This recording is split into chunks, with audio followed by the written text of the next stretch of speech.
अभी हम क्या करेंगे, अभी हम नज्म समझेंगे और ये नज्म हम जो है बहुत आसान अंदाज की, इसमें बहुत ऐसा कुछ है नहीं कि जिसको जो है बहुत तफसील में या तशरीह करके उसके बताया जा सके। मैं उसको पढ़ता हूँ और बीच बीच में जहाँ जरूरत पड़ेगी मैं आपको समझाऊंगा। महकते हुए फूल के पास आओ, शायर किससे कह रहा है?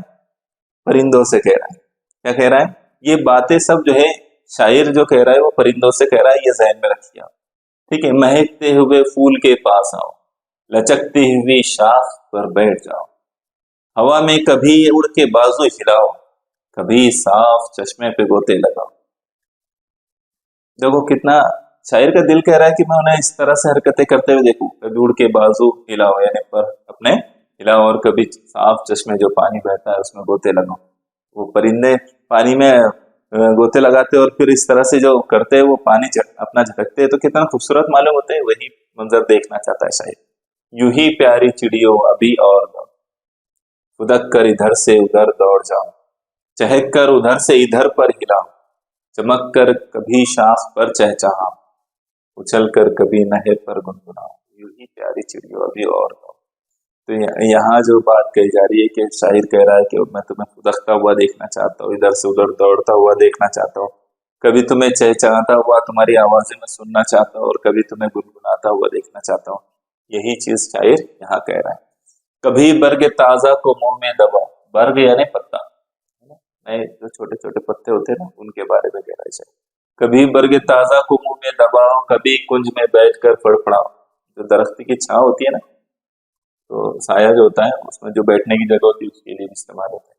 कभी घास पर लूट कर दिल डुबाओ, जो परिंदे उस पर घास पर पलटी मारते हैं ना, अपने आप को घसते ऐसा ऐसे, तो उसको भी जो है लूट ना के। तो कभी घास पर लूट कर दिल लुभाओ, कभी जाके बेलों को झूला बनाओ। जो बेलें लटकती है ना उस पर बैठकर परिंदे झूलते हैं, आपने देखा होगा। तो उसका उस मंजर को देखना चाहता है शायद। यूं ही प्यारी चिड़ियों अभी और जाओ, मैं बेताब हूँ मुझको जलवा दिखाओ। बेताब यानी बेचैन बेकरार। मैं गुमराह हूँ मुझको रास्ता बताओ, न झिझको न सिमटो न कुछ खौफ खाओ, मेरे पास आओ मेरे पास आओ, यूं ही प्यारी चिड़ियों अभी और जाओ। बहुत खूबसूरत नस्म, बहुत खूबसूरत, बहुत अच्छे अंदाज में। अगर यही मंजर जो शायर ने इसमें खींचा है वही हमको देखने मिले तो कितना मजा आएगा। परिंदों को हम ऐसे ही करते देखे जैसे शायर देखना चाहता है, वो सब परिंदे हमारे सामने ऐसा करते हुए दिखाई दे, कितना मजा, बहुत खूबसूरत लगे। अल्लाह ताला की मखलूक है, निहायत खूबसूरत मखलूक है। तो ऐसे मंजर देखना भी चाहिए, है ना। यहाँ शायर ने बहुत खूबसूरत मंजर खींचा है। यहाँ उन्होंने जो खुलासे कलाम के तौर पर पेश किया, मैं इसको पढ़ देता हूँ। इसमें बहुत ऐसी कोई बात ही नहीं है कि जिसको हम आसानी से समझ ना सकते हो, फिर भी मैं पढ़ देता हूँ। इस नज्म में शायर चिड़ियों से अपनी मोहब्बत और लगाव का जिक्र कर रहा है। वो चिड़ियों से कहता है कि वो करीब आए, गाए, चहचहाए, चश्मे के पानी में गोते लगाए, कभी किसी टहनी का पत्ता अपनी चोंच में दबाए।